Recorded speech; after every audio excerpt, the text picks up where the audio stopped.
bonjour à vous toutes, bonjour à vous tous, j'espère que vous allez bien. Eh bien aujourd'hui on va vous proposer à deux un tag, le tag des youtubeuses, mais je ne vais pas être seule, je vais être avec mon amie Magali The Mouse. Comme ça, vous aurez les premières questions sur ma chaîne, les 4 autres questions sur la chaîne de Magali The Mouse. Vous aurez nos avis à toutes les deux. C'est parfait, c'est parfait. Bonjour Magali. Bonjour Nicole. Ce tag là, il a été créé par Miss Gazelle. Je vous mets le nom de sa chaîne là, et de plus, je vous mets dans la barre d'infos. La première question, c'est qu'est-ce qui te dérange chez les youtubeuses? Ce qui va me déranger le plus chez les youtubeuses, vous savez, c'est quand on voit les mêmes vidéos chez plusieurs youtubeuses en même temps. Donc vous sentez bien qu'il y a eu, comment dire, le partenariat de masse et elles font toutes la même vidéo en même temps. Alors, mesdames et messieurs des grandes marques là-haut, arrêtez de demander des vidéos pendant un laps de temps bien déterminé. Je ne suis pas sûre que ça vous crédibilise en fait. Au contraire, il vaudrait mieux qu'il y en ait un petit peu tout le temps, toute l'année, qu'à certains moments de l'année. Je sais bien, vous avez les sorties de produits, mais moi, je trouve que c'est pas terrible. Je suis très peu de youtubeuses. Au tout début, je suivais les américaines, Tammy, et puis 56. Elle doit être plus que 56 maintenant, mais elle ne change pas son titre, mais c'est normal, il est parfait. Et Lisa, Matamélie, et mon blog de filles. J'avoue qu'il n'y a pas grand chose qui me dérange. Franchement, il n'y a pas grand chose qui me dérange. Quand ça me dérange, je ne regarde pas. Donc, non, ça me dérange pas. Je trouve que tout le monde peut faire ce qu'il veut, du moment que ça soit pas vulgaire. Y a aucun souci. Non, franchement, si ça me dérange, si quelque chose ne me plaît pas, moi je mets ni pouce en bas, ni rien, ni commentaire, mais je vais voir autre chose, quoi. Donc non, je peux pas vous répondre par l'affirmatif. La deuxième question, c'est que penses-tu des youtubeuses qui ne montrent pas leur visage? Alors en ce qui concerne les youtubeuses qui ne montrent pas leur visage sur YouTube, alors je dirais que c'est un petit peu dommage. Être sur de la vidéo et ne pas montrer son visage, j'en vois pas trop l'intérêt. Autant avoir un blog où on pourra bien détailler certaines choses.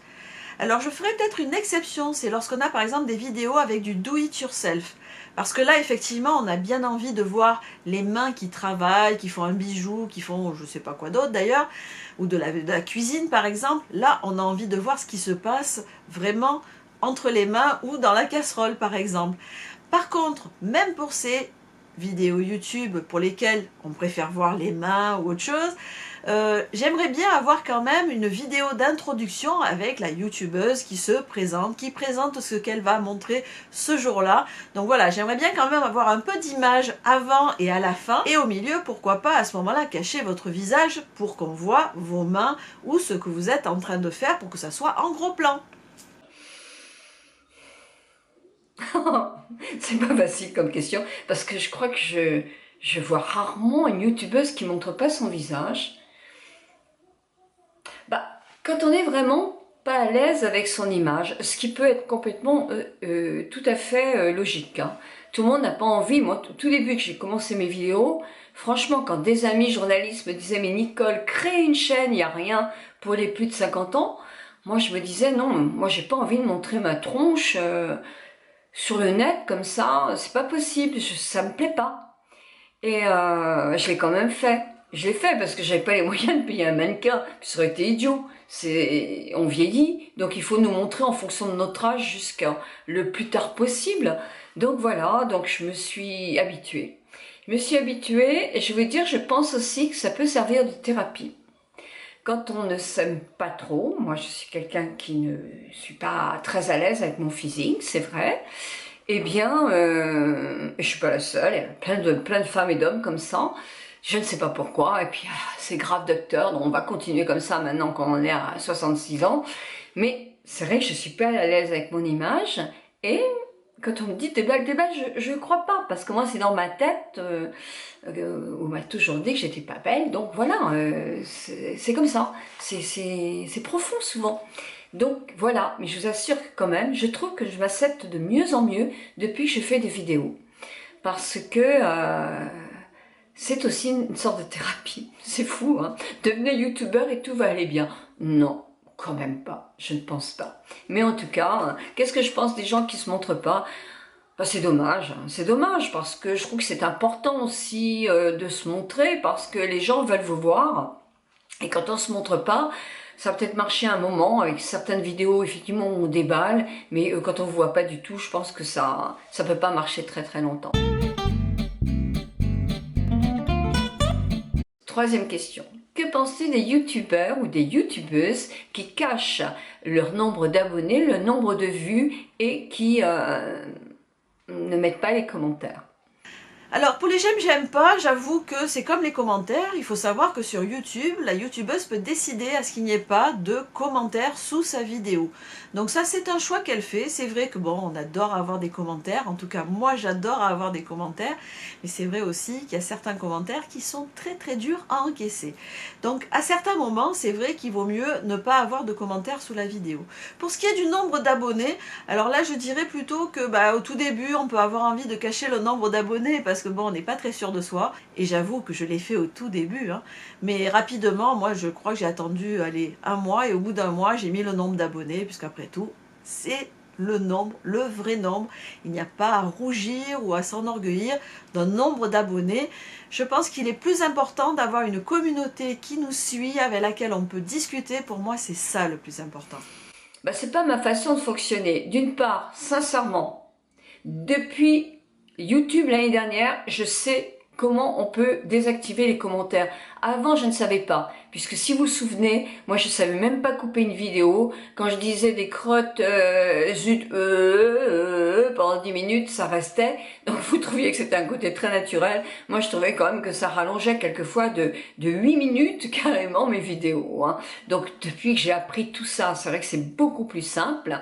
Je coupe, mais et je suis pas du tout à l'aise avec désactiver les commentaires. Je reçois énormément de commentaires. Regardez le nombre sur chaque vidéo, c'est quand même assez important, plus que sur certaines grosses youtubeuses, parce que j'ai une communauté qui communique énormément. Mais je ne vois pas désactiver les commentaires, ni le nombre de vues, ni le nombre d'abonnés, parce que je suis très fière de mon nombre de vues de 6 500 000 et des poussières, c'est énorme, hein. Et du nombre de mes abonnés, quand même, en anti-âge, avoir 24 000 et des poussières, rien que sur YouTube, mais j'ai tout autant, je dois cartonner à 40 000 abonnés en tout. Eh bien non, moi je trouve que c'est un très beau succès. Et j'en suis assez contente. Grandir, vous grandissez avec moi et c'est grâce à vous. Donc voilà, tout ça. Pour les commentaires désactivés, non, je désactive pas. Sauf que quand il y a un commentaire qui est injurieux, que je trouve moi injurieux, et j'ai le droit parce que je suis quand même chez moi, eh bien je le retire complètement pour essayer qu'il n'y ait pas trop de polémique. Quatrième question, faut-il avoir du matériel de folie pour être youtubeur ou youtubeuse? Alors, est-ce qu'il faut avoir du matériel de folie pour être sur YouTube? Alors là, moi j'en suis un exemple. Quand j'ai commencé sur YouTube, je n'avais pas un matériel de folie. Il faut savoir que j'ai tenu ma chaîne YouTube pendant plus de 6 mois, juste avec un smartphone. Alors, certes, c'était un smartphone avec une petite pomme, mais n'empêche que, et il faut savoir aussi que ici où j'habite, j'ai un réseau internet complètement pourri. Moins de 2 mégas de débit. Pour certaines, ça vous dira quelque chose. Et donc, je ne pouvais pas publier mes vidéos en haute définition. Donc, si vous regardez mes premières vidéos, vous verrez, la qualité des vidéos n'est pas là. Bon, petit à petit, j'ai progressé, j'ai trouvé des solutions et ça me permet maintenant de faire des vidéos de meilleure qualité. Mais l'appareil photo qui me permet de faire mes vidéos, je l'ai depuis, 5 mois. Donc vous voyez, on peut tout à fait démarrer sur YouTube avec zéro matériel. Un smartphone, vous vous mettez devant une fenêtre ou à l'extérieur si vous le pouvez, et zou! J'aurais envie de vous dire non, mais je mentirais si je disais non. Au début, souvenez, Je filmais avec, j'avais même pas la pomme dans mon ordinateur qui a une très bonne caméra. Je filmais avec un ordinateur classique et une vidéo qui était vraiment pas bonne. J'ai changé en prenant des petites vidéos adaptées sur mon truc, c'était déjà un peu mieux. Mais quand vous regardez les anciennes vidéos, voilà ce que ça donne. Donc franchement, c'est pas bon. Je n'avais pas une vraie lumière. Et quand on se met dans la fenêtre, il y a des jours où il pleut, il y a des jours où il fait trop beau. C'est quand même pas facile. Alors pour débuter, il faut faire ça. Il faut pas investir pour débuter parce que vous savez pas si ça va vous plaire. Et il faut vous amuser. Si vous amusez pas, de toute façon, ça va être une corvée et vous n'allez pas le faire. Donc, j'ai pas un matériel de ouf, mais j'ai quand même un matériel et je vais vous dire, plus je vais grandir. Parce que c'est ça qui m'a fait grandir aussi. Tellement de vidéos sur YouTube que les gens y recherchent la qualité. Et ça, c'est obligatoire. Et moi, c'est pas la vraie qualité, hein. Je vais encore un peu progresser. Donc, il faut pas, pour débuter, du matériel de ouf. C'est surtout ce que vous représentez, ce que vous allez dire et ce que vous êtes. Il n'y a pas de magie, ça. Une telle va marcher, l'autre va pas marcher. Elle aura le même contenu. Mais voilà, il y a quelque chose qui plaît aux autres. On n'y peut rien. Eh bien voilà, j'ai répondu à mes 4 premières questions. Il y en a eu 8 sur le tag. Mais maintenant, je vais vous inviter à aller sur la chaîne de Magali, parce que vous allez voir les autres questions, mais aussi mes réponses. Bien sûr. Comme ça, vous avez les 2 chaînes et les 2 points de vue. C'est parfait. Je vous fais plein de bisous. Allez, ma belle, à toi Magali.